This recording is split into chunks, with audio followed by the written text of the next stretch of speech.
एक अनजान हवाई जहाज बिना परमिशन के उतर गया, तो मिलिट्री ने उसे घेर लिया। बोले भाई तू यहाँ कैसे आ गया?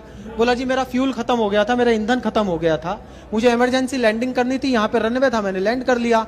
तो आर्मी ने उसे सारी रात अपने पास रखा, उसकी जांच पड़ताल की, कोई आतंकवादी ना हो, कोई दुश्मन का जासूस ना हो, कोई दुश्मन ना हो। जब रात भर में संतुष्ट हो गए तो उसे हिदायत देकर छोड़ा कि आज तो तूने यहाँ जहाज उतार लिया, आज के बाद अगर तू गलती से भी यहाँ आ गया तो जिंदगी भर जेल में रहना पड़ेगा। अगली शाम वही पायलट उसी जहाज में एक सवारी साथ बैठा के फिर वहीं लैंड कर गया। तो सेना ने पूछा रे तुझे कल समझाया था, समझ नहीं आया? अब उसका दर्द अगर आपकी आंखों में तैर जाए तो आपकी आंखों को छलछलाते देखना चाहता हूं। सेना ने कहा तुझे कल समझाया था, समझ नहीं आया?